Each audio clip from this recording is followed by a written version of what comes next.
Hello my dear students and welcome again to this amazing channel of Neetex. बच्चों, मैं हूं आपका zoology master teacher Venky sir. और बच्चों, आज हम लोग दहाड़ सीरीज में आगे बढ़ रहे हैं। बच्चों, we are talking about the session 3 of this amazing chapter of breathing and exchange of gases. ठीक है बच्चों, तो आज हम लोग बच्चों breathing and exchange of gases में हमारी कहानी आगे बढ़ा रहे हैं। छोटा सा प्यारा सा रिकैप दे देता हूं बच्चों आप लोगों को कि पिछले कुछ सेशंस में हम लोगों ने क्या किया। जो पहला सेशन था बच्चों, हम लोग ने वहां पे ह्यूमन रेस्पिरेटरी सिस्टम के बारे में देखा, respiratory system in other organisms के बारे में देखा बच्चों हम लोगों ने। जो सेकेंड सेशन था बच्चों, वहां पे हम लोग थोड़े ह्यूमन पर्सपेक्टिव से आ गए कि हम लोगों ने देखा कि ब्रीदिंग के क्या क्या स्टेप्स होते हैं, स्टेप्स इन रेस्पिरेशन देखे, और साथ ही साथ ग्राफिकल वे में हम लोग ने ये भी पढ़ा बच्चों कि how should I remember respiratory volumes and capacities. All right, आज बच्चों हम लोग फर्दर थोड़ा आगे बढ़ रहे हैं and we are going to be talking about the following topics बच्चा लोग। ठीक है, तो आज हम लोग बात करने वाले हैं बच्चों एक्सचेंज ऑफ गैसेस के बारे में और ट्रांसपोर्ट और ऑफ ऑक्सीजन के बारे में हम लोग बात करने वाले। All right, so without any further delay my dear students, let us begin today's session, that is the first topic, that is the exchange of gases, जहां पे हम बात करेंगे बच्चों कि एनवायरमेंटल गैस जो हमारे बॉडी के अंदर आता है वो ब्लड के साथ कैसे कहां पे एक्सचेंज होता है, व्हाट आर द पैरामीटर्स जिसके कारण ये गैसेस एक्सचेंज होते हैं। तो ये सारी चीजें हम लोग आज डिस्कस करने वाले हैं। Let us take a look बच्चों।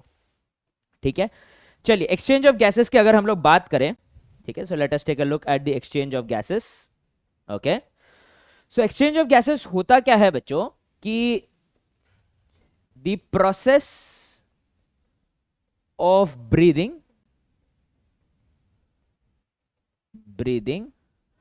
Allows oxygen rich air to enter our lungs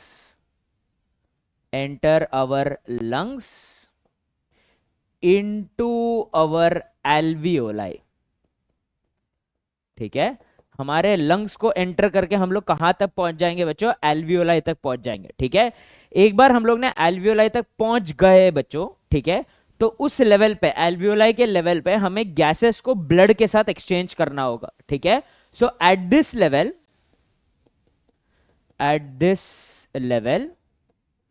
respiratory gases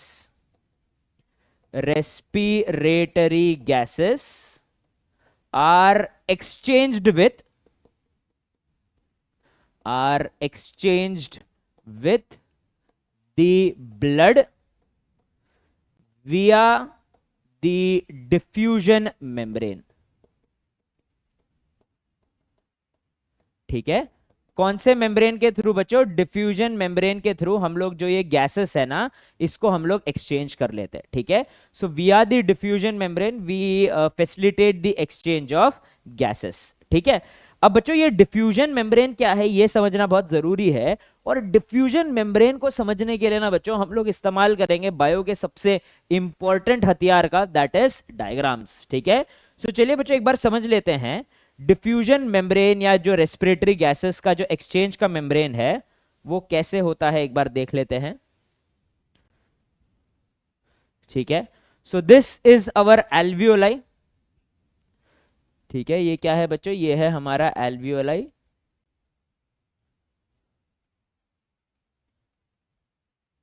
okay,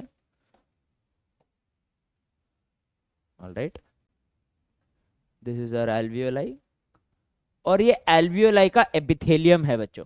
ठीक है, सो एल्वियोलर दीवार जो होता है ना बच्चों, एल्वियोलर दीवार is made up of simple squamous epithelium. तो किससे बना है बच्चों? ये बना है सिंपल स्क्वाइमस एपिथेलियम, सिंपल स्क्वाइमस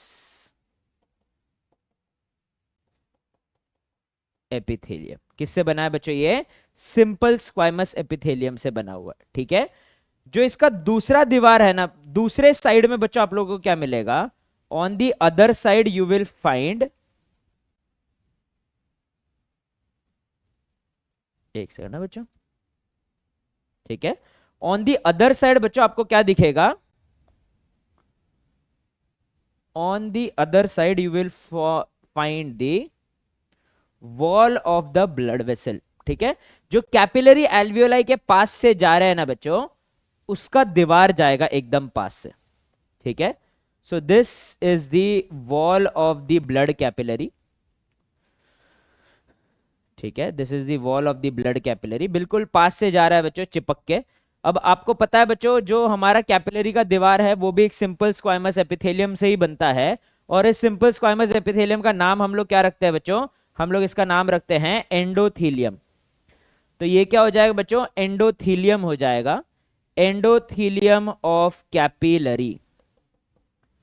ठीक है, क्या हो जाएगा बच्चों, एंडोथीलियम ऑफ कैपिलरी हो जाएगा, ब्लड के कैपिलरी का। ठीक है, और बच्चों याद रखना कि हमेशा एपिथेलियम के नीचे उसको सपोर्ट करने के लिए कौन होता है, बेसमेंट मेम्ब्रेन होता है, बेसमेंट सब्सटेंस होता है।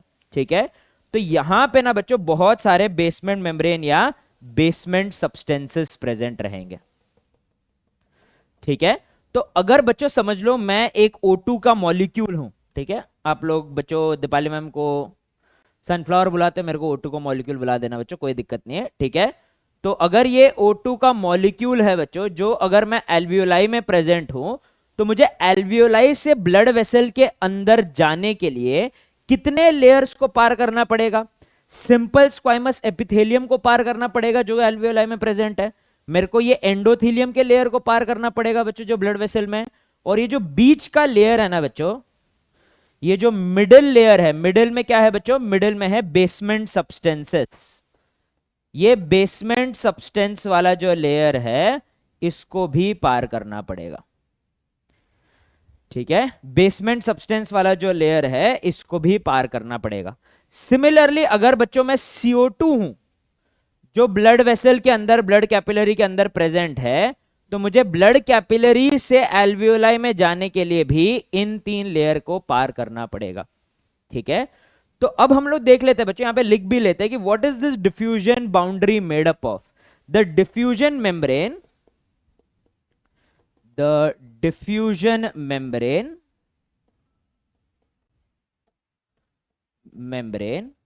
is majorly made up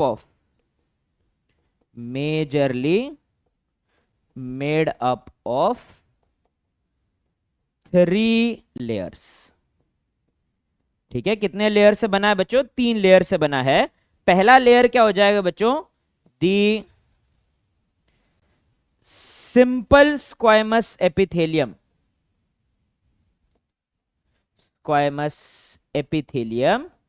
of alveolar wall.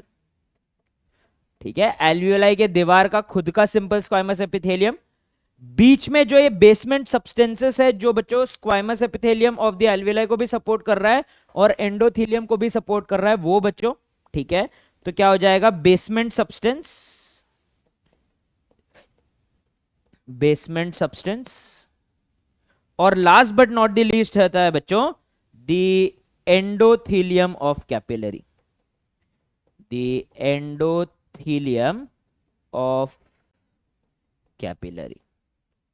ठीक है, so these are the 3 layers. ठीक है, दीज आर द 3 लेयर्स। ठीक है, diffusion membrane, simple squamous epithelium of alveolar wall, basement substance and endothelium of the blood capillary.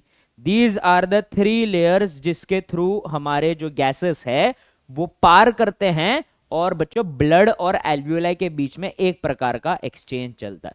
ठीक है, so this was the first description of the wall, alveolar wall diffusion boundary के बारे में, जहां पे primarily सबसे पहले लंग्स और अपने ब्लड के बीच में, एटमॉस्फेरिक एयर और अपने ब्लड के बीच में गैसेस का एक्सचेंज होता है।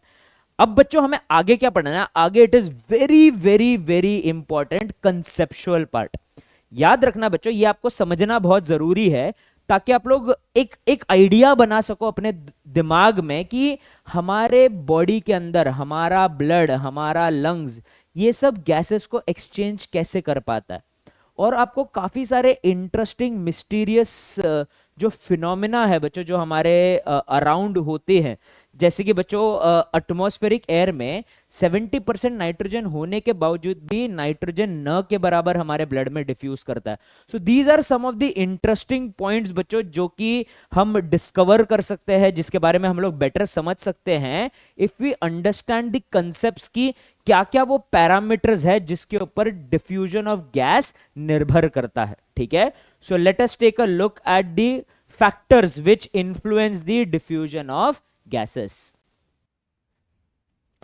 अब जो बच्चों डिफ्यूजन ऑफ गैस है अक्रॉस अवर रेस्पिरेटरी मेम्ब्रेन, वो क्या क्या पैरामीटर्स के ऊपर डिपेंड करता है, लेट्स टेक अ लुक। ठीक है, so diffusion of gas, diffusion of gases across the diffusion membrane,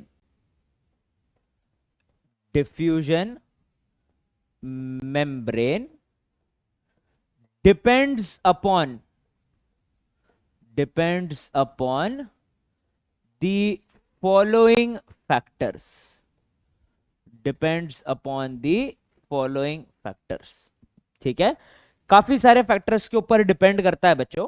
majorly इनमें से 3 फैक्टर होते हैं बच्चों जो गवर्न करते हैं कि गैसेस अगर डिफ्यूज करेगा तो कितने तेजी से डिफ्यूज करेगा, जल्दी डिफ्यूज करेगा, लेट डिफ्यूज करेगा, थोड़ा डिफ्यूज करेगा, ज्यादा डिफ्यूज करेगा। ये सारे मेनली 3 पैरामीटर्स के ऊपर डिपेंड करते हैं बच्चों। ठीक है, इनमें से जो सबसे पहला और सबसे इंपॉर्टेंट पैरामीटर है बच्चों, that is the difference in partial pressure of gas, difference in partial pressure of gases. ठीक है, पहला क्या है बच्चों, पार्शियल प्रेशर ऑफ गैसेस का डिफरेंस बहुत इंपॉर्टेंट है। ठीक है, अब बच्चों पार्शियल प्रेशर होता क्या है, partial pressure of gas is nothing but basically कि देखो बच्चों प्रेशर और पार्शियल प्रेशर में भी डिफरेंस समझना बहुत जरूरी है। ठीक है, अगर बच्चों मेरे पास एक डब्बा है, एक बॉटल है, वो बॉटल के अंदर बच्चों काफी सारा एयर भरा हुआ है, और atmospheric air is a mixture of a lot of thing, it is an mixture of nitrogen, oxygen, carbon dioxide and other many so many gases. ठीक है, तो अगर मैं बच्चों कैलकुलेट करूं कि ये एयर जो है इस बॉटल के दीवार के ऊपर कितना प्रेशर लगा रहा है, वो टोटल प्रेशर हो जाएगा। लेकिन अगर मेरे को बच्चों टोटल प्रेशर नहीं चाहिए, मेरे को यह जानना है कि वो मिक्सचर ऑफ गैस में O2 का कंट्रीब्यूशन कितना है। फॉर एग्जाम्पल बच्चों पार्शियल प्रेशर हम कुछ ऐसा समझते हैं, हम 3 जन है बच्चों जो एक कार को धक्का दे रहा है। ठीक है, धक्का दे रहे हैं। ठीक है, तो हम लोग फोर्स लगा रहे हैं बच्चों, तो वो फोर्स के कारण कार मूव हो रहा है। लेकिन बच्चों वो तीनों में से एक जन जो है वो बस ऐसा फोर्स लगाने का नाटक कर रहा है, वो उतना फोर्स लगा नहीं रहा है। तो अगर मेरे पास एक तरीका होता कि मैं ये जान सकूं कि टोटल फोर्स जो अप्लाई हो रहा है उस कार पे, उसमें से उस पर्सन का, हर एक पर्सन का कंट्रीब्यूशन कितना है। अगर एक ग्रुप प्रोजेक्ट है बच्चों, तो ग्रुप प्रोजेक्ट में सब बराबर काम नहीं करते, तो बहुत हम अच्छे से जानते हैं बच्चों। ठीक है, एक जन बेचारा सारा मेहनत करता है, एक जन थोड़ा बहुत उसकी मदद करता है, और बाकी सारे जन तो आराम करते हैं बच्चों। ठीक है, आखिरी दिन टपकना होता है उन लोगों को। सिमिलरली बच्चों अगर एक मिक्सचर ऑफ गैसेस है और मैं जानना चाहता हूं कि इन मिक्सचर ऑफ गैसेस में से इंडिविजुअल गैस का कंट्रीब्यूशन कितना है towards its pressure, that is called as partial pressure. Partial pressure is the pressure applied by a gas, a single gas in a mixture of gas on the wall of the container। ठीक है, right. और याद रखना बच्चों difference in partial pressure एक concentration की तरह काम करता है। अगर बच्चों मेरे पास एटमॉस्फेरिक एयर में 70% नाइट्रोजन है, तो ऑफ कोर्स जितना भी प्रेशर एटमॉस्फेरिक एयर लगा रहा होगा उसमें 70% कंट्रीब्यूशन किसका रहेगा, नाइट्रोजन का रहेगा। ठीक है, और हमेशा याद रखना बच्चों कि across a semi permeable membrane gases का diffusion depends upon partial pressure. तो याद रखना gases move from a region of high partial pressure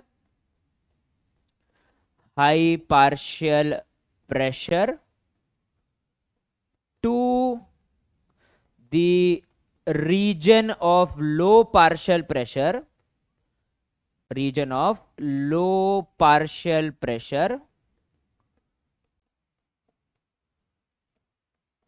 across a semi permeable membrane, ठीक है, across a semi permeable membrane, ठीक है। सो क्या हो जाएगा बच्चों, डिफरेंस इन पार्शियल प्रेशर क्यों इतना इंपॉर्टेंट है, क्योंकि गैसेस का डिफ्यूजन कैसे होता है, gases move from a region of high partial pressure to the region of low partial pressure across a semi permeable membrane. जब भी हम डिफ्यूजन ऑफ पार्टिकल्स की बात करते हैं हम बोलते हैं हाई कॉन्सेंट्रेशन से लो कॉन्सेंट्रेशन। जब आप गैस के डिफ्यूजन की बात करोगे तो आप लोग क्या बोलोगे, region of high partial pressure to region of low partial pressure, ठीक है बच्चों, ओके बच्चों, ओके। दूसरा इंपॉर्टेंट क्राइटेरिया हो जाएगा बच्चों solubility of gas, solubility of gases, ठीक है। सॉल्युबिलिटी ऑफ गैसेस कैसे गवर्न करता है बच्चों, यूजुअली क्या होता है कि मेम्ब्रेन, रेस्पिरेटरी मेम्ब्रेन थोड़ा वेट या गीला होते हैं, ठीक है। अब बच्चों देखो गैस के जो पार्टिकल्स, इंडिविजुअल मॉलिक्यूल्स रहते हैं वो बहुत ऐसे दूर दूर फैले हुए रहते हैं। अगर बच्चों हमारे गैस का सॉल्युबिलिटी अच्छा है तो वो जो गैस है बच्चों वो एक सॉल्यूशन बनाएगा, और सॉल्यूशन में जब गैस रहता है उसका डिफ्यूजन होना ज्यादा आसान होता है, ठीक है। क्योंकि बच्चों गैस के मॉलिक्यूल्स मेम्ब्रेन के अराउंड कॉन्सेंट्रेट हो जाते हैं अगर वो पानी में डिसॉल्व हो जाए तो। जो इधर उधर घूम रहे हैं ना बच्चों, अगर ये मेम्ब्रेन है और गैस के मॉलिक्यूल इधर उधर घूम रहे हैं तो अगर वो मेम्ब्रेन बच्चों गीला है तो वहां पे आके वो सारे अक्यूमुलेट हो जाते हैं, तो उसके कारण उसका डिफ्यूजन होना, उसका क्रॉस करना आसान हो जाता है। इसलिए जितना अच्छा सॉल्युबिलिटी होगा बच्चों गैसेस का उतना अच्छा वो डिफ्यूज करेंगे, ठीक है। सो याद रखना बच्चों, higher the solubility of gases, solubility of gases, greater is the rate of diffusion, ठीक है। जितना अच्छा सॉल्युबिलिटी उतना ज्यादा रेट ऑफ डिफ्यूजन कैसा रहेगा बच्चों, ग्रेटर रहेगा, ठीक है। नेक्स्ट क्या हो जाएगा बच्चों, नेक्स्ट पहले एक्चुअली सॉल्युबिलिटी ऑफ गैस पे और एक चीज ऐड करना चाहूंगा। देखो बच्चों solubility of gas is a very important phenomena, कैसे मैं आपको बताता हूं। देखो पार्शियल प्रेशर सबसे इंपॉर्टेंट था, राइट। अब बच्चों अगर मैं एटमॉस्फेरिक एयर की बात करूं तो उसमें बच्चों ऑलमोस्ट 70% क्या है बच्चों, हमारा नाइट्रोजन है। अर्थात अगर मैं बोलो atmospheric pressure is 760 mm of Hg, इसका 70% अप्रोक्सीमेटली नाइट्रोजन का पार्शियल प्रेशर रहेगा, which is very high. Nitrogen का पार्शियल प्रेशर बहुत हाई है लेकिन हमारे ब्लड में नाइट्रोजन न के बराबर है।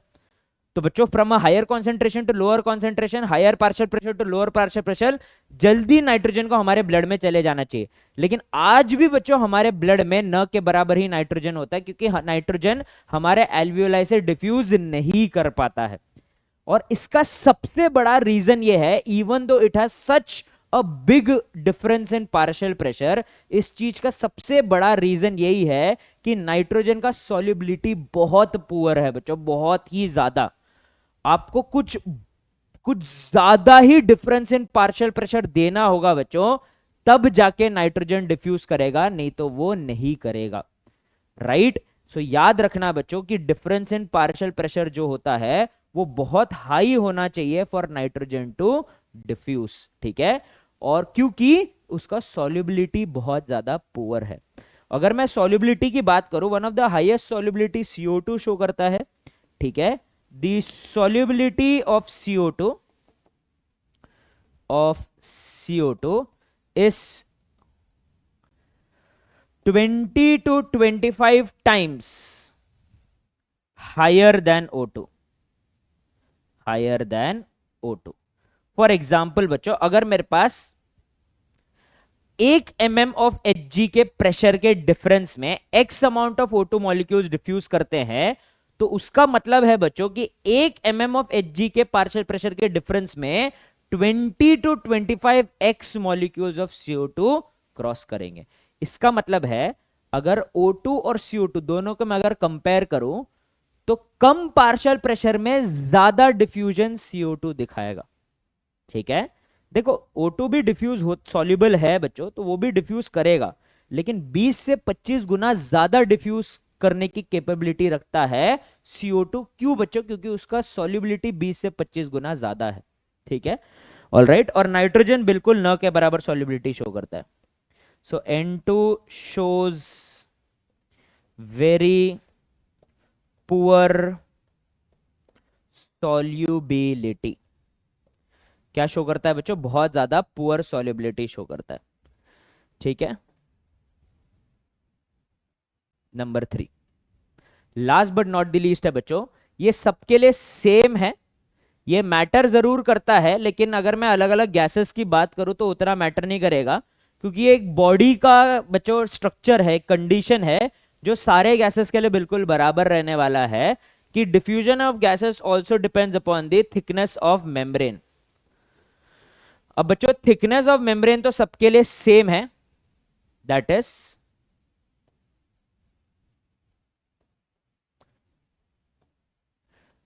Diffusion, thickness of diffusion membrane, अभी जो हम लोगों ने पढ़ा था बच्चों, thickness of diffusion membrane, diffusion membrane is less than 1 mm। ठीक है, लेस देन 1 mm। ऑलराइट बच्चों, ठीक है, चलिए ये क्लियर हो गया, तो बच्चों आगे बढ़ते हैं हम लोग। ठीक है, सो एक्सचेंज ऑफ गैसेस बच्चों हम लोग देख लेते हैं कि हमारे बॉडी में ये पार्शियल प्रेशर, सॉल्युबिलिटी, ये सबको बच्चों मद्देनजर रखते हुए कि ये डिफ्यूजन ऑफ गैसेस कैसे होगा। ठीक है, सबसे पहले तो हम लोग बात करते हैं बच्चों हमारे एटमॉस्फेयर की। ठीक है, सो एटमॉस्फेरिक गैस हमारे नॉस्ट्रल से होते हुए, ठीक है, ये हो जाएगा बच्चों हमारा नॉस्ट्रल, नॉस्ट्रल से होते हुए, ट्रेकिया से होते हुए कहां तक पहुंच जाएगा बच्चों? हमारे एल्वियोलाई तक पहुंच जाएगा। ठीक है, ऐसा शॉर्टकट बना दिया बच्चों मैंने, डायरेक्टली नॉस्ट्रल से एल्वियोलाई बना दिया है। आई hope you don't mind.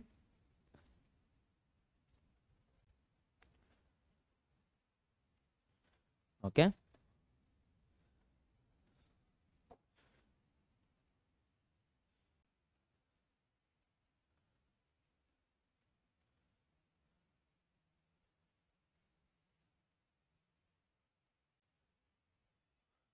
Okay, alright, perfect.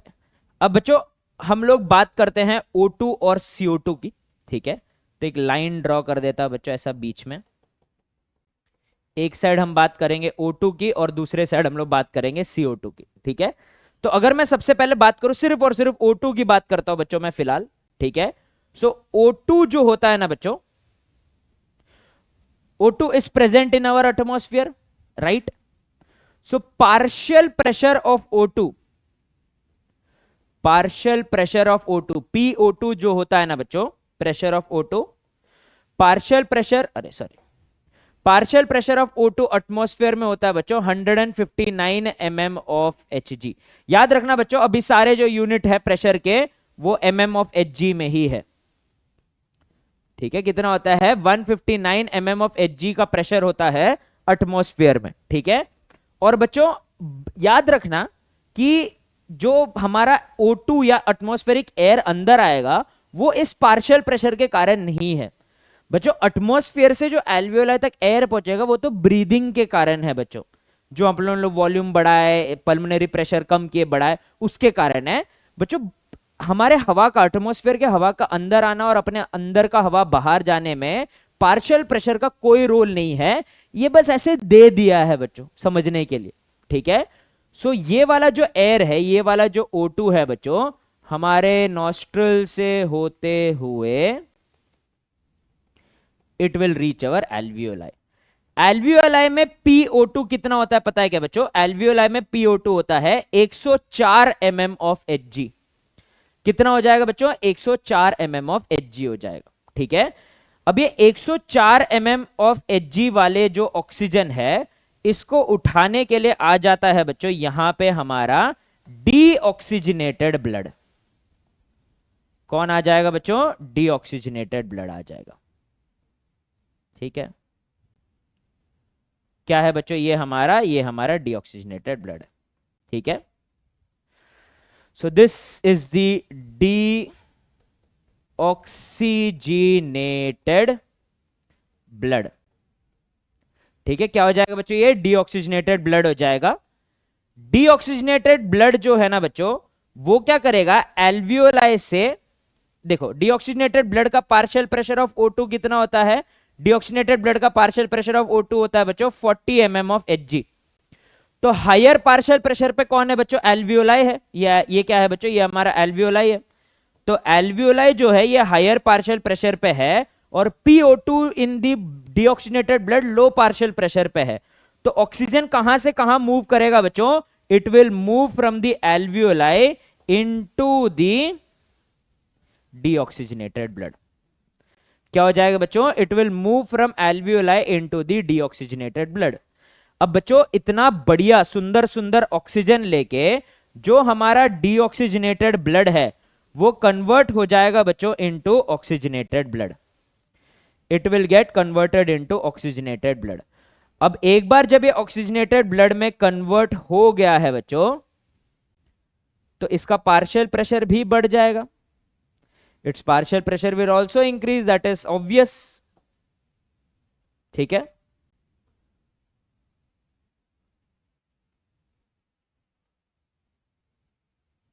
All right, ठीक है। सो बच्चों जो partial pressure of oxygen in oxygenated blood हो जाएगा बच्चों, that would be PO2 is equal to PO2 is equal to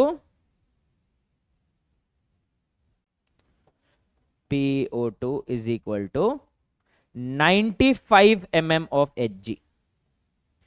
ठीक है, क्या हो जाएगा बच्चों, 95 mm ऑफ Hg रहेगा हमारे कौन से ब्लड में बच्चों, हमारे ऑक्सीजनेटेड ब्लड में।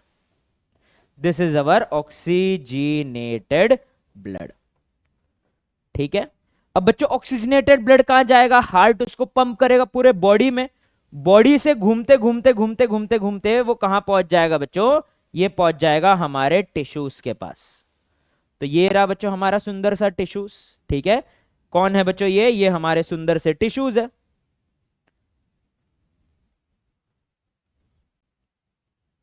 ठीक है, sorry, all right, these are our tissues. ठीक है, टिश्यूज है बच्चों, सेल्स है। टिश्यूज के अंदर जो पार्शियल प्रेशर ऑफ O2 होता है ना बच्चों, that partial pressure of O2 is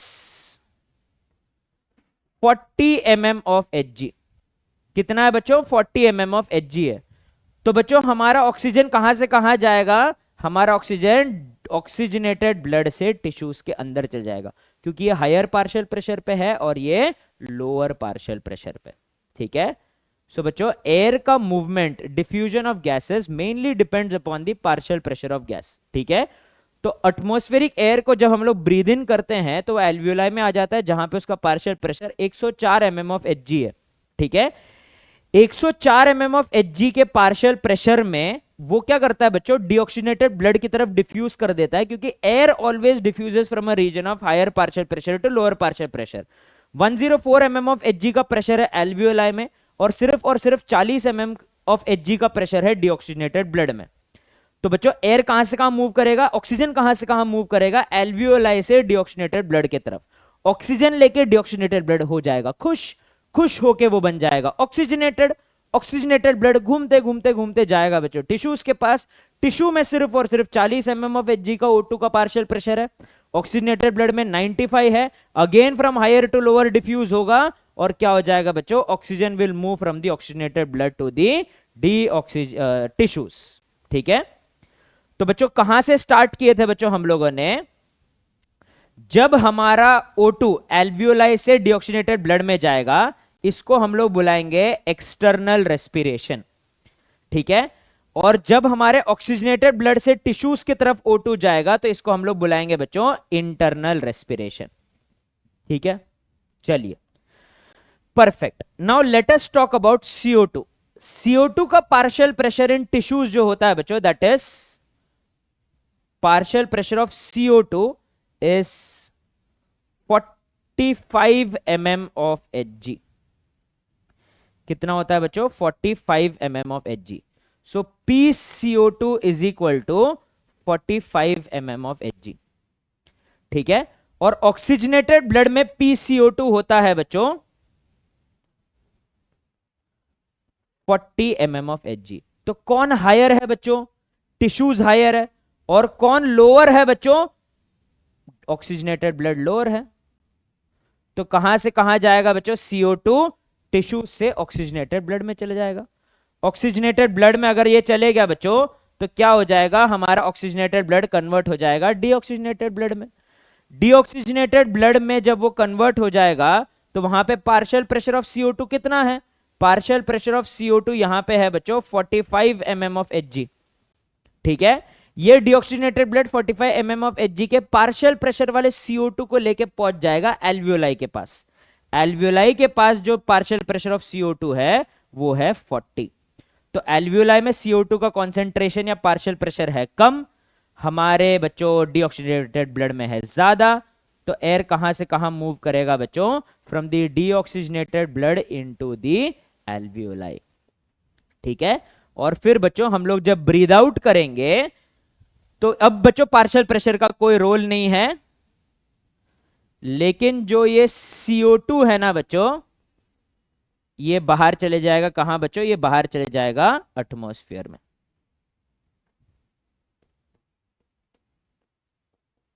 ठीक है, और एटमॉस्फेयर में पार्शियल प्रेशर ऑफ CO2 है 0.3 mm ऑफ Hg। कितना है बच्चों? 0.3 mm ऑफ Hg। तो CO2 की बच्चों देखो O2 की बात की है तो इंस्पिरेशन से ऑक्सीजन रिच एयर अंदर आया, एक्सटर्नल रेस्पिरेशन के कारण वो एल्वियोलाई से डीऑक्सीजनेटेड ब्लड में गया, डीऑक्सीजनेटेड ब्लड ऑक्सीजनेटेड में कन्वर्ट हुआ, और इंटरनल रेस्पिरेशन से वो ऑक्सीजनेटेड ब्लड से टिश्यू में गया। But in case of the CO2 ये प्रोसेस उल्टा स्टार्ट होता है। इंटरनल रेस्पिरेशन से बच्चों वो हमारे टिश्यूज से कहां पे आ जाता है? टिश्यूज से आ जाता है ऑक्सीजनेटेड ब्लड में। ऑक्सीजनेटेड ब्लड डीऑक्सीजनेटेड में कन्वर्ट होता है और डीऑक्सीजनेटेड ब्लड CO2 को एक्सटर्नल रेस्पिरेशन से बाहर फेंक देता है इनटू द एल्वियोलाई। ठीक है, और एल्वियोलाई फिर एक्सपिरेशन के थ्रू क्या करता है बच्चों? कार्बन डाइऑक्साइड रिच एयर को बाहर फेंक देता है। So this is the basic scheme of the exchange of gases which occurs in our body. ठीक है, ऑक्सीजन का बच्चों कहानी इंस्पिरेशन से चालू, फिर एल्वियोलाई तक पहुंचा, एल्वियोलाई से deoxygenated blood through external respiration, deoxygenated blood converts into oxygenated blood, oxygenated blood internal respiration से टिश्यू को दे देगा, और CO2 का एग्जैक्टली वापस उल्टा स्टार्ट होगा बच्चों। ऑलराइट, दिखने में थोड़ा कॉम्प्लिकेटेड है बच्चों, लेकिन है नहीं। आराम से बैठ के इस फ्लो चार्ट को एक बार देखना, परखना। दो चीजें याद रखना है बच्चों कि जो कार्बन डाइऑक्साइड एटमॉस्फेयर से एल्वियोलाई में आ रहा है और एल्वियोलाई सॉरी जो एयर एटमॉस्फेयर से एल्वियोलाई में आ रहा है और एल्वियोलाई से बाहर जा रहा है, उसमें पार्शियल प्रेशर के डिफरेंस का कोई लेना देना नहीं है, क्योंकि वो तो हम ब्रीदिंग के थ्रू करते हैं। और याद रखना बच्चों, ऑक्सीजनेटेड डीऑक्सीजनेटेड में कुछ एक्सचेंज नहीं हो रहा है, बस डीऑक्सीजनेटेड ब्लड ऑक्सीजनेटेड में कन्वर्ट होगा, ऑक्सीजनेटेड ब्लड डीऑक्सीजनेटेड में कन्वर्ट होगा। बाकी हर जगह जहां पे आपको ऐसे एरो दिख रहे हैं, यहां पे ही एक्सचेंज ऑफ गैसेस चल रहा है, जहां पे डिफरेंस ऑफ पार्शियल प्रेशर बहुत इंपॉर्टेंट रोल प्ले करता है। ठीक है बच्चों? ओके बच्चों, चलिए जी, ये क्लियर हो गया है तो आगे बढ़ा जाए। ठीक है, तो कोई डाउट्स है तो बच्चों कमेंट सेक्शन में छोड़ दीजिएगा बिल्कुल। ठीक है, मैं हर एक कमेंट को रिव्यू करता हूं बच्चों। आप जो भी लिखते हैं इस सेशन के बारे में, इट ग्रेटली मोटिवेट्स मी। मैं उसको एक फीडबैक की तरह भी इस्तेमाल करता हूं, और मुझे तो बच्चों काफ़ी अच्छा लगता है आप लोग के साथ इंटरेक्ट करना। तो अगर आपके कोई डाउट्स हो, कोई भी थॉट्स हो, कुछ भी हो बच्चों, so please do leave it in the comment section. ठीक है, it would mean a lot to me. चलिए, ट्रांसपोर्ट ऑफ ऑक्सीजन देखते हैं बच्चों। तो methods of transportation of oxygen. ठीक है, और अब बच्चों देखो, हम लोगों ने ये देख लिया है कि गैसेस कैसे बॉडी को, ब्लड को एंटर करेंगे, ब्लड से कैसे टिश्यू में जाएंगे। इसमें पार्शियल प्रेशर ऑफ ऑक्सीजन का काफी बड़ा रोल हमने देखा। ठीक है, उसके अलावा जो सेकेंड इंपॉर्टेंट थिंग है बच्चों यहां पे, कि एक्सचेंज तो हो जा रहा है, लेकिन बच्चों ऑक्सीजन को, कार्बन डाइऑक्साइड को हमारे टिश्यू तक, हमारे लंग तक कौन ट्रांसपोर्ट कर रहा है? इन्हें ट्रांसपोर्ट कर रहा है हमारा ब्लड। तो बच्चों ब्लड में ऑक्सीजन किस फॉर्म में ट्रांसपोर्ट होता है, किस फॉर्म में ट्रैवल करता है, ये समझने के लिए ही हमारा अगला टॉपिक है, that is the transportation of gases. Gases दो पार्ट में है, transportation of oxygen and transportation of CO2। तो नेक्स्ट क्लास में हम लोग ट्रांसपोर्टेशन ऑफ CO2 पढ़ने वाले हैं बच्चों, ठीक है। तो ट्रांसपोर्टेशन ऑफ ऑक्सीजन क्या क्या हो जाएगा बच्चों, methods of transportation of oxygen हो जाएगा, और हेमोग्लोबिन ऑक्सीजन डिसोसिएशन कर्व हो जाएगा बच्चों, ठीक है। सो ये दो टॉपिक्स हम लोग अभी देखने वाले हैं बच्चों। So without any further delay let us take a look. अब बच्चों ऑक्सीजन मेजरली हमें पता है बच्चों कि ब्लड से ट्रांसपोर्ट होने के लिए ही हमारे पास एक स्पेशल सेल है जिसका नाम है रेड ब्लड सेल, RBC, या जिसको प्यार से हम एरिथ्रोसाइट भी बुलाते हैं, ठीक है। सो बच्चों there are two major methods, there are two major methods by which O2 is transported in our blood, ठीक है।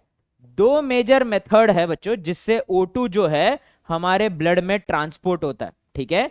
जो सबसे पहला मेथड है बच्चों O2 के ट्रांसपोर्टेशन का, that is combined with haemoglobin, combined with haemoglobin, ठीक है। अब बच्चों हेमोग्लोबिन के साथ जब ये कंबाइन हो जाता है ना, तो it forms a kinda stable, not like completely stable, लेकिन एक काइंडा स्टेबल स्ट्रक्चर बनाता है जिसका नाम है ऑक्सी हेमोग्लोबिन, ठीक है। So oxygen binds to hemoglobin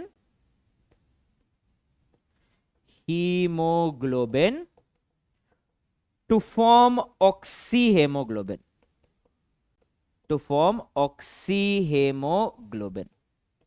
क्या फॉर्म करेगा बच्चों, ये ऑक्सी हेमोग्लोबिन फॉर्म करेगा, ठीक है।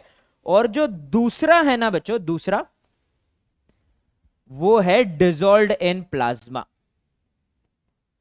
डिजोल्व्ड इन प्लाज्मा, ठीक है।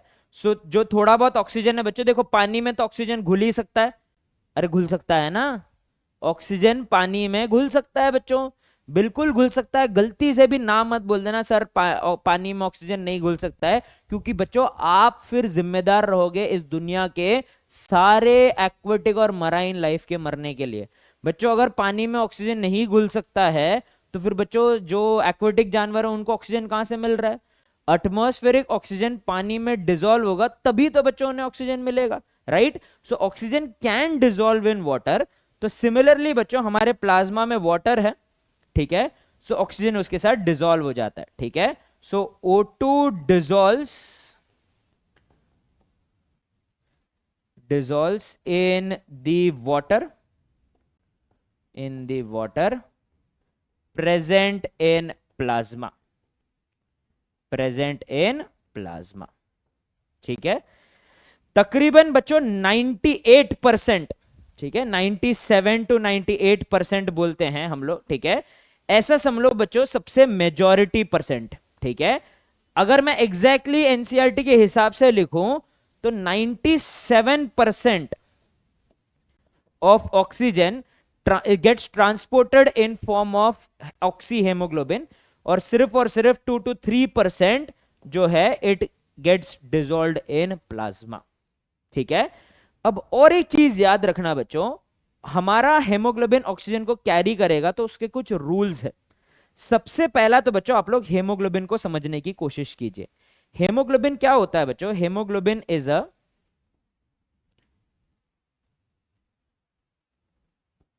ठीक है, so haemoglobin is a specialized cell for the transportation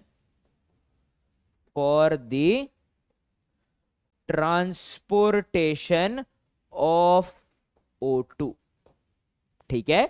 O2 के ट्रांसपोर्टेशन के लिए एक स्पेशलाइज्ड, सॉरी सेल नहीं बोलूंगा बच्चों, स्पेशलाइज्ड प्रोटीन है। क्या है बच्चों, स्पेशलाइज्ड प्रोटीन है for the transportation of O2। ठीक है, अब ऑक्सीजन क्या करता है बच्चों, ऑक्सीजन हेमोग्लोबिन के पास 4 ग्लोबिन चेन होते हैं।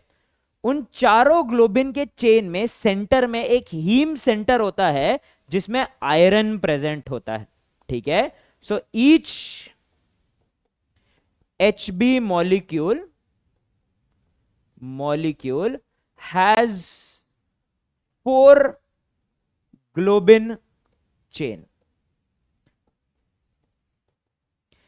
Each globin chain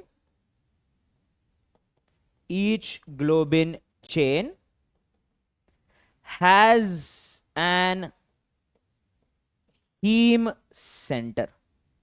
कौन सा सेंटर है बच्चों, हर एक ग्लोबिन चेन के पास हीम सेंटर है। ठीक है, हीम सेंटर में क्या होता है बच्चों, haem centre contains a molecule of iron, contains iron लिख देते हैं, contains iron to which O2 combines. ठीक है, तो बच्चों हीम सेंटर में जो आयरन का एटम प्रेजेंट होता है ना, उसी के साथ जाके हमारा O2 जुड़ता है। तो जब उसके साथ जाके हमारा O2 जुड़ेगा ना बच्चों, तभी हमारा ऑक्सी हेमोग्लोबिन बनेगा। अब बच्चों अगर मेरे पास 4 ग्लोबिन चेन है तो 4 हीम के सेंटर है, 4 हीम के सेंटर है तो 4 आयरन के एटम है, 4 आयरन के एटम है तो एक हेमोग्लोबिन का मॉलिक्यूल 4 ऑक्सीजन के मॉलिक्यूल को कैरी कर सकता है। ठीक है, सो therefore each molecule of hemoglobin can carry 4 molecules of O2। ठीक है, क्या कैरी कर सकता है बच्चों, 4 मॉलिक्यूल ऑफ O2 को कैरी कर सकता है। अब ध्यान से सुनना, एक बायोलॉजी का बहुत इंपॉर्टेंट रूल याद रखना कि प्रोटीन जब किसी और के साथ कंबाइन करता है तो इट चेंजेस शेप, और प्रोटीन का शेप बहुत कुछ डिसाइड करता है। ठीक है, it's very very very important for a biologist to understand the structure and the structural changes to protein and its significance. ठीक है, अब बच्चों जैसे ही पहला O2 का मॉलिक्यूल हेमोग्लोबिन के साथ जुड़ता है तो उसका शेप हल्का सा चेंज हो जाता है। शेप चेंज होने के कारण सेकेंड O2 के मॉलिक्यूल का जुड़ना आसान है, थर्ड का जुड़ना और आसान है, फोर्थ का जुड़ना सबसे आसान है। मतलब द फर्स्ट O2 जो हेमोग्लोबिन, अगर हेमोग्लोबिन कंप्लीटली खाली है, उसके पास कोई भी O2 नहीं है, तो उसके साथ पहले O2 का जुड़ना सबसे मुश्किल होगा और आखिरी O2 का जुड़ना सबसे आसान होगा। ठीक है, so the binding of the first O2 is the hardest and the binding of the last O2 is the easiest. अगर मेरे हेमोग्लोबिन पे एक O2 जुड़ा हुआ है तो मैं क्या बोल सकता हूं बच्चों, अगर मैं बोलूं कि परसेंटेज सैचुरेशन कितना है, सैचुरेशन का मतलब एक मॉलिक्यूल या थोड़े हेमोग्लोबिन के साथ कितने O2 जुड़े हुए हैं। अगर हर हेमोग्लोबिन के साथ एक ही O2 का मॉलिक्यूल जुड़ा हुआ है आउट ऑफ 4, तो 1/4 परसेंटेज कितना हो गया, 25%। अगर 2 O2 के मॉलिक्यूल जुड़े रहे तो परसेंटेज सैचुरेशन कितना हो गया, 50%।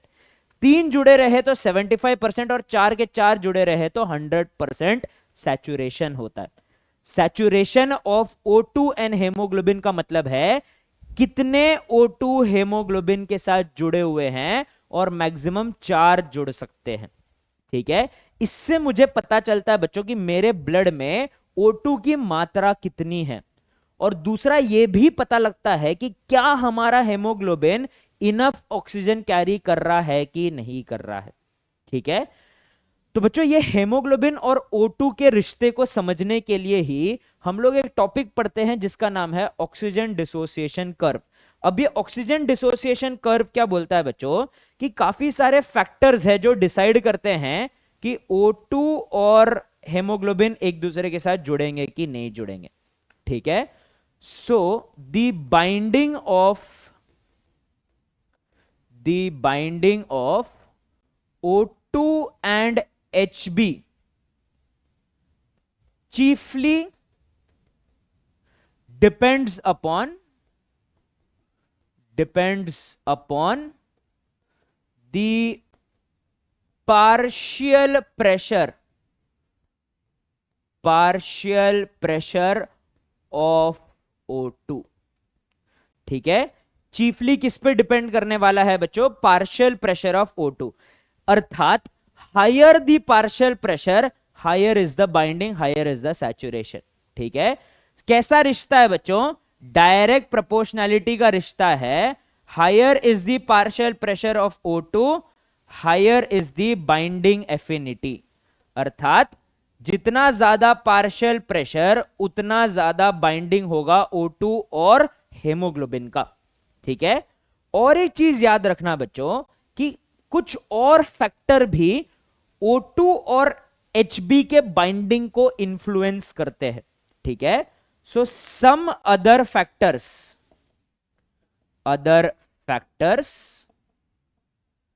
which influence the HbO2 association are, सबसे पहला है बच्चों टेम्परेचर। टेम्परेचर और O2 और Hb के एसोसिएशन का इनवर्स प्रोपोर्शनैलिटी का रिश्ता है बच्चों। अर्थात जितना ज्यादा टेम्परेचर रहेगा उतना कम O2 और Hb बाइंड करेंगे। ठीक है, तो टेम्परेचर बढ़ेगा तो बच्चों ग्लोबिन का प्रोटीन का स्ट्रक्चर चेंज होगा, ग्लोबिन के प्रोटीन का स्ट्रक्चर चेंज होगा तो वो O2 को छोड़ देगा। इसलिए जितना टेम्परेचर बढ़ेगा उतना बच्चों O2 और Hb अलग होते जाएंगे। ठीक है, सेकेंड हो जाएगा बच्चों हमारा कॉन्सेंट्रेशन ऑफ H+।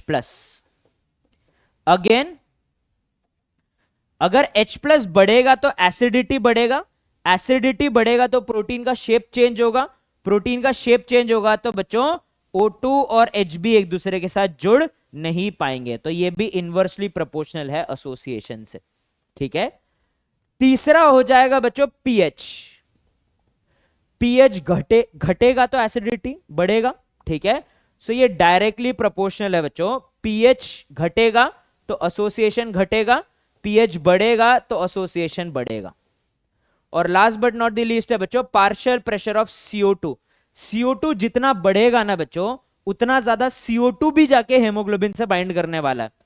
तो बच्चों अगर हेमोग्लोबिन के साथ CO2 बाइंड करेगा तो धक्का मारेगा O2 को कि मैं बैठूंगा तू उतर जा करके। ठीक है, तो इस रीजन के कारण O2 हेमोग्लोबिन के साथ ठीक से बाइंड नहीं हो पाएगा। ठीक है, सो PCO2 इज डायरेक्टली नहीं इनवर्सली प्रोपोर्शनल टू एसोसिएशन। अब सवाल ये उठता है कि सर हम ये पढ़ क्यों रहे हैं? ठीक है, पार्शियल प्रेशर ऑफ O2 बढ़ाओ अगर तो फिर बच्चों हेमोग्लोबिन और O2 जुड़ जाएंगे, तो ये बाकी सारे फैक्टर कहां काम आ रहे हैं? एक चीज याद रखना बच्चों, हेमोग्लोबिन का सबसे इंपॉर्टेंट प्रॉपर्टी हमें क्या चाहिए? हमें यह चाहिए कि वो लंग्स के पास O2 उठाए और टिश्यूज के पास O2 दे दे। मींस एसोसिएशन नियर लंग्स और डिसोसिएशन नियर टिश्यूज। तो बच्चों एसोसिएट अलग अलग जगह पे कराने के लिए और डिसोसिएट दूसरे जगह पे कराने के लिए हम लोग हेमोग्लोबिन को इन सारे फैक्टर्स का इस्तेमाल करके मैनिपुलेट करते हैं। ठीक है, और इसी मैनिपुलेशन को समझने के लिए हम लोग एक ग्राफ पढ़ते हैं बच्चों, डरिएगा नहीं बिल्कुल, जिसका नाम है ऑक्सीजन डिसोसिएशन कर्व। अगर मैं स्टैंडर्ड टेम्परेचर और प्रेशर की बात करूं तो ये कर्व एक सिग्मोइड कर्व है। और ये कर्व हमें क्या बताता है ये भी हम लोग देख लेते हैं। The haemoglobin oxygen dissociation curve, oxygen dissociation curve depicts the percentage saturation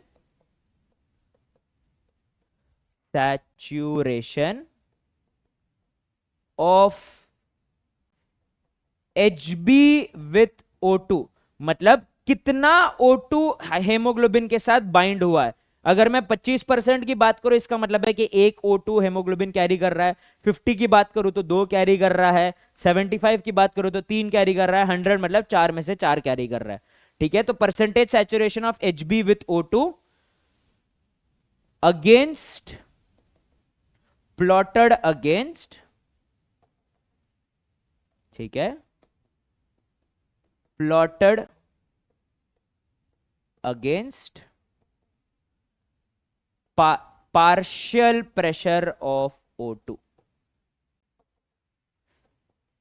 partial pressure of O2। अलग अलग पार्शियल प्रेशर पे कितना ऑक्सीजन हेमोग्लोबिन के साथ जुड़ेगा, ये हमें पता चलता है बच्चों by the haemoglobin oxygen dissociation curve, ठीक है। और एक चीज याद रखना बच्चों कि this curve is sigmoid. Standard pressure और टेम्परेचर की बात करो तो ये कर्व कैसा है, सिग्मोइड है, ठीक है। तो बच्चों सिग्मोइड कर्व को, ये ग्राफ से डरना नहीं है बच्चों। हम बायोलॉजी वाले ना ग्राफ से फालतू का डरते हैं, क्योंकि फिजिक्स और मैथ्स वालों ने ग्राफ को बहुत खतरनाक और डरावना दिखा रखा है। कुछ नहीं है बच्चों, ये इसको बस डेटा को इंटरप्रेट करना, ठीक है। फॉर एग्जाम्पल बच्चों हम लोग ने क्या देखा कि हमारे लंग्स के पास कितना था बच्चों, हमारे लंग्स के पास 95 mm ऑफ Hg था ऑक्सीजनेटेड ब्लड में, हमारे एल्वियोला में 104 mm ऑफ Hg था। ब्लड की बात करते क्योंकि हेमोग्लोबिन तो ब्लड में ही है बच्चों, तो ब्लड का पार्शियल प्रेशर हमारे ऑक्सीजनेटेड ब्लड में था 95 mm ऑफ Hg। तो बच्चों 95 mm ऑफ Hg कुछ यहां पे आएगा, तो देखिए बच्चों कितना परसेंट सैचुरेशन है, 100% सैचुरेशन है।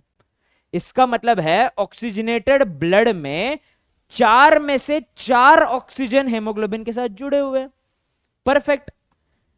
लेकिन डीऑक्सीजनेटेड ब्लड में क्या होता है बच्चों, डीऑक्सीजनेटेड ब्लड में हमारे पास 40 mm ऑफ Hg के आसपास पार्शियल प्रेशर होता है। 40 mm ऑफ Hg के पास पार्शियल प्रेशर में प्लॉट करके देखते हैं बच्चों हम लोग। 40 mm of Hg of partial pressure को अगर मैं प्लॉट करूं तो देखिए बच्चों 75% के आसपास आ रहा है। अर्थात हमारे डीऑक्सीजनेटेड ब्लड में 4 में से सिर्फ 3 ही ऑक्सीजन जुड़े हैं। तो ये एक ऑक्सीजन कहां गया बच्चों, ये ऑक्सीजन टिश्यू के पास गया। याद रखना ऑक्सीजनेटेड ब्लड अपना सारा ऑक्सीजन नहीं दे देता है, वो बच्चों 4 में से सिर्फ एक ही मॉलिक्यूल देता है और 3 अपने पास ही रखता है। क्यों बच्चों, क्योंकि अगर उसने सारा दे दिया तो मैंने बताया था बच्चों कि हेमोग्लोबिन के साथ पहले ऑक्सीजन का जुड़ना बहुत मुश्किल होता है, लेकिन आखिरी ऑक्सीजन का जुड़ना बहुत आसान होता है। तो अगर मैं सिर्फ एक दे के आऊं तो 3 तो है, तो उसके बाद दोबारा मैं लंग्स में जाऊंगा तो वो और एक ऑक्सीजन का जुड़ना बहुत आसान हो जाएगा, ठीक है। तो देखो 40 mm ऑफ Hg पे कितना परसेंट सैचुरेशन है, 75% सैचुरेशन, ठीक है। अब दिक्कत क्या है बच्चों, हमारे सारे डीऑक्सीजनेटेड ब्लड में 40 mm ऑफ Hg ही रहता है, ठीक है। व्हाट इफ मेरे मसल, मेरा कोई ऑर्गन ज्यादा काम कर रहा है, तो वो तो रोएगा कि तुम तो सिर्फ मेरे को एक ऑक्सीजन देके जा रहे हो, मैं तो ज्यादा डिजर्व करता हूं क्योंकि मैं ज्यादा मेहनत कर रहा हूं। तब हम क्या कर सकते हैं, तो तब हम क्या कर सकते हैं बच्चों, एक मसल का एग्जांपल ले लेते हैं। मसल जब बहुत ज्यादा काम कर रहा है, आप खेल रहे हो, कूद रहे हो, तो आप मसल को टच करके देखोगे तो उसका टेम्परेचर बढ़ जाएगा, ठीक है। अगर मसल बहुत काम कर रहा है तो उसमें लैक्टिक एसिड बन जाएगा, लैक्टिक एसिड बन जाएगा तो कॉन्सेंट्रेशन ऑफ H+ बढ़ जाएगा, कॉन्सेंट्रेशन ऑफ H+ बढ़ जाएगा तो pH कम हो जाएगा, pH कम हो गया तो बच्चों पार्शियल प्रेशर ऑफ CO2, क्योंकि जब मसल काम करता है तो बहुत ज्यादा ATP बनाने के लिए बहुत ज्यादा रेस्पिरेशन करता है, तो बहुत ज्यादा CO2 भी बनता है। तो ये जो सारे फैक्टर है apart from the partial pressure of oxygen, haemoglobin को बोलेंगे तो ऑक्सीजन और छोड़ गया। अगर हमारा हेमोग्लोबिन ने ऑक्सीजन और छोड़ दिया बच्चों, तो हमारा ग्राफ शिफ्ट हो जाएगा कौन सी तरफ, हमारा ग्राफ शिफ्ट हो जाएगा towards the right. Right shift होने का मतलब क्या है बच्चों, अभी हमारा पार्शियल प्रेशर ऑफ जो डीऑक्सीनेटेड ब्लड है वो 40 है, लेकिन 40 पे अभी परसेंटेज सैचुरेशन देखो बच्चों नया वाला, इट इज 50%। अर्थात अभी एक के जगह हम कितना ऑक्सीजन छोड़ के आ रहे हैं, 2 ऑक्सीजन छोड़ के आ रहे हैं, राइट। सो बच्चों अगर किसी भी सिचुएशन में मुझे ज्यादा ऑक्सीजन डिलीवर करना है, एक से ज्यादा ऑक्सीजन डिलीवर करना है हमारे ब्लड में, ठीक है, तो उसके लिए हम लोग क्या करेंगे बच्चों, हमारे टिश्यू को हम लोग को ज्यादा ऑक्सीजन देना है, तो उसके लिए हम लोग क्या करेंगे बच्चों, ग्राफ को राइट की तरफ शिफ्ट कर देंगे।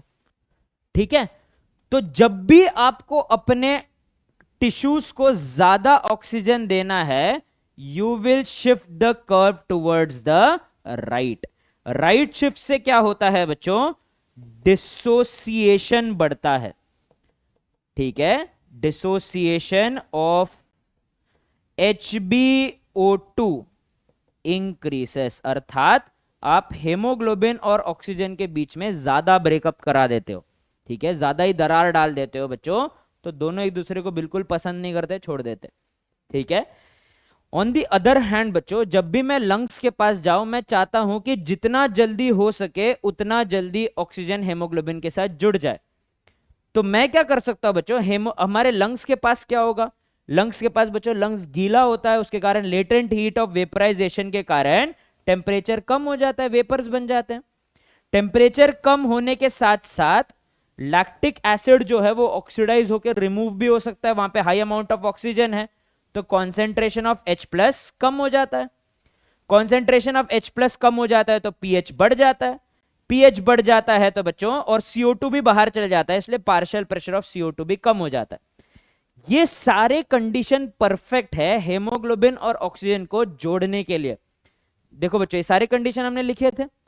अब बच्चों, टेम्परेचर घटेगा तो एसोसिएशन बढ़ेगा, क्योंकि इनवर्सली प्रोपोर्शनल है। कॉन्सेंट्रेशन ऑफ H+ घटेगा तो एसोसिएशन बढ़ेगा। तो इसके कारण बच्चों हमारा ग्राफ क्या हो जाता है, our graph shifts towards the left. Graph किसके तरफ शिफ्ट हो जाएगा बच्चों, लेफ्ट की तरफ शिफ्ट हो जाएगा। ठीक है, तो अब देखिए बच्चों, लेफ्ट की तरफ शिफ्ट हो गया तो 40 mm ऑफ Hg में सेम पार्शियल प्रेशर में आपको तकरीबन कितना परसेंट सैचुरेशन मिल रहा है बच्चों, 90 से भी ज्यादा परसेंट सैचुरेशन मिल रहा है। अर्थात 40 mm ऑफ Hg पर जब डिऑक्सीनेटेड ब्लड लंग को एंटर करेगा, तुरंत सैचुरेट हो जाएगा बच्चों, तुरंत। ठीक है, तो इस फिनोमिना को हम लोग बुलाएंगे बच्चों लेफ्ट शिफ्ट। क्या बुलाएंगे बच्चों हम लोग इसको, लेफ्ट शिफ्ट बुलाएंगे। लेफ्ट शिफ्ट क्या करता है बच्चों, लेफ्ट शिफ्ट एसोसिएशन बढ़ाता है। ठीक है, क्या करता है, एसोसिएशन ऑफ HbO2 इंक्रीसेस, पैचअप हो जाता है बच्चों। ठीक है, ज्यादा ऑक्सीजन और ज्यादा हेमोग्लोबिन एक दूसरे के साथ जुड़ जाते हैं। So these are the various conditions. क्या है बच्चों, ये ही हमारे अलग अलग टाइप के कंडीशंस है राइट शिफ्ट और लेफ्ट शिफ्ट के लिए।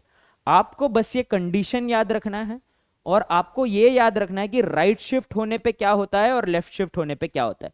राइट शिफ्ट होने पे डिसोसिएशन होता है, Hb और O2 अलग हो जाते हैं, और लेफ्ट शिफ्ट होने पे एसोसिएशन होता है, दैट इज Hb और O2 ज्यादा टाइटली एक दूसरे से चिपक जाते हैं। ऑल राइट, और एक चीज याद रखना बच्चों, last but not the least, एक इतना बड़ा स्लाइड सिर्फ एक ही पॉइंट के लिए, तो मैं बड़ा बड़ा लिख देता हूं। ठीक है, each 100 ml of blood carries 20 ml of O2। कितना ml of O2, 20 ml of O2। और नॉर्मल कंडीशन में सिर्फ एक ही O2 हम लोग देके आते हैं बच्चों। तो अंडर नॉर्मल कंडीशन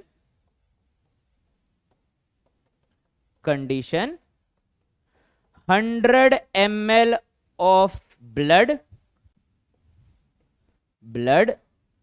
डिलीवर्स कितना परसेंट सैचुरेशन बच्चों, 75 रह जाता है, मतलब 25 छोड़ के आते हैं।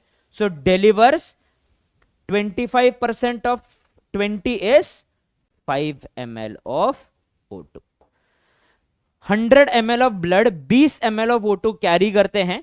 नॉर्मल कंडीशन में टिश्यू के पास ये लोग 5 ml ऑफ O2 छोड़ के आ जाते हैं। ठीक है, so that is all about the oxygen dissociation curve. आपको सिर्फ और सिर्फ राइट शिफ्ट और लेफ्ट शिफ्ट के कंडीशंस याद रखने हैं, और ये याद रखना है कि राइट शिफ्ट क्या बताता है, डिसोसिएशन, लेफ्ट शिफ्ट क्या बताता है, एसोसिएशन। ये आपको याद रखना, इससे आपके सारे सवाल सॉल्व हो जाएंगे बच्चों, ठीक है। So that is all for today my dear students. कोई भी सवाल रहा और आपको बच्चों, आई होप आपको बच्चों समझ में आओ कि ऑक्सीजन डिसोसिएशन कर्व क्या है, क्यों है, कितना इंपॉर्टेंट है, ठीक है। और आपको कोई डाउट्स है, कोई डिफिकल्टी है, कोई कमेंट्स है, कोई सजेशंस है, please feel free to put it down in the comment section below, ठीक है। Make sure to like this video, to subscribe to the Neetex channel. I hope आपको सब समझ में आया हो। I hope you enjoyed this session. I will see you again in the next class बच्चा लोग, जहां पे हम लोग फर्दर ट्रांसपोर्टेशन ऑफ CO2 के साथ साथ रेगुलेशन ऑफ ब्रीदिंग और डिसऑर्डर्स के बारे में भी बात करने वाले, ठीक है। So hopefully we will finish this chapter in the next session. Till then, take care of yourself, take care of your family. This is Venky sir, signing of.